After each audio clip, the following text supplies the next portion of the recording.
Hello and welcome to this webinar about recognising poetic conventions, and we are looking at rhythm, poetic conventions in rhythm, and there are three key learning aims. Firstly, understanding what rhythm is, understanding meter and understanding feet in poetic conventions. First of all, rhythm. Now, rhythm is really important because poems, as you know, can be playful, they can be romantic, they can be serious, they can build up to a climax, they can be very gentle, or they can be upsetting and uneasy. And rhythm helps to set the tone and the mood of poems. Rhythm is obviously about beats, and this is often setting the tone and the mood done through the use of syllables. Now, emphasis is placed on different syllables, so you have a different beat because the emphasis on different rhythms creates that beat or that regular rhythm. Now we have stressed syllables. They are longer, they're more obvious, they have a more obvious emphasis, and you have unstressed syllables that are shorter and have less emphasis. It's not that one is more kind of chilled than the other, it's just that more is more noticeable than the other. If we look at these ones, you will see that they are marked sometimes in poetry. The stressed syllables have the long kind of mark on it, the kind of the dash, and the short or unstressed syllables have this kind of peak or a slash across. So let's look at some words here that have a rhythm. They have a strong, weak rhythm. So words like patter cake, you can see that stressed, unstressed, unstressed, strong, weak. You can hear the rhythm, patter cake. And these other two words also have the same rhythm.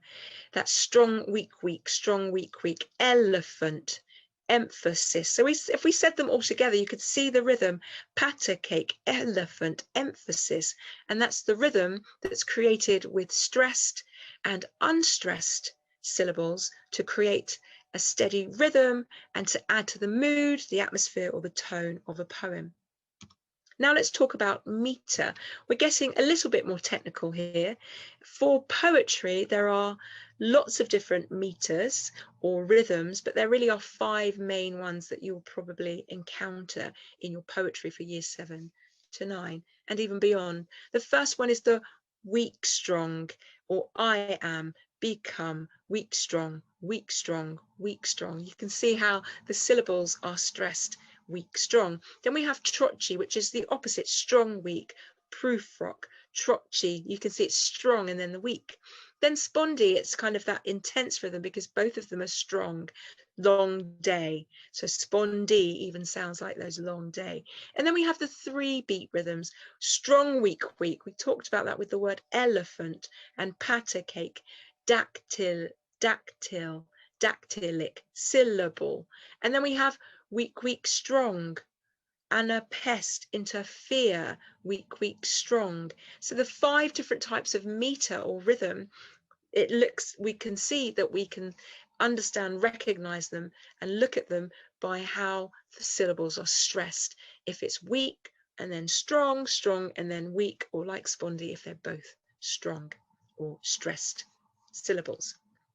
Finally, let's talk about feet in rhythm.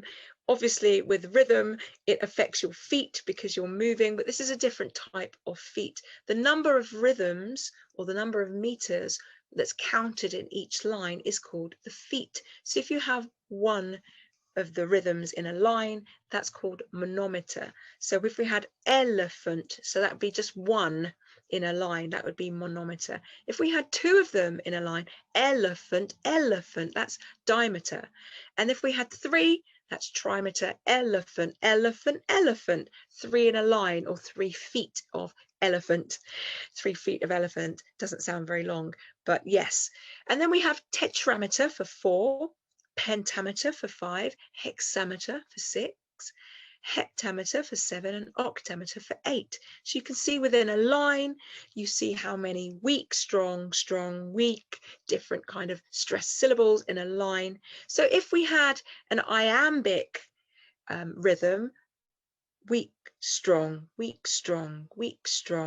and you had 5 weak, strong, we would call that iambic pentameter. There are 5 iambs, weak, strong, weak rhythms there. Then we have this one, tell me not to mourn in mournful numbers. We've got 4 trochaic rhythms. That's strong, weak in a line. So that's trochaic tetrameter. Then we have spondy, break, break, break on thy cold grey stones, O sea. So we have break, break, break on. So they're 2 spondaic. That's spondaic diameter. And then we have anapest, anapest. So strong, strong, weak. Weak, weak, strong, weak, weak, strong. And the sound of a voice that is still. They're 3 in a line. So that's anapestic trimeter. It's a lot to get your mouth around, but in this short webinar, we've understood that rhythm is about the syllables, stressed and unstressed. We understand that however many feet in the different rhythms will explain what it is. I hope that's helped you understand rhythm and conventions of poetry. Thank you for joining me, and goodbye.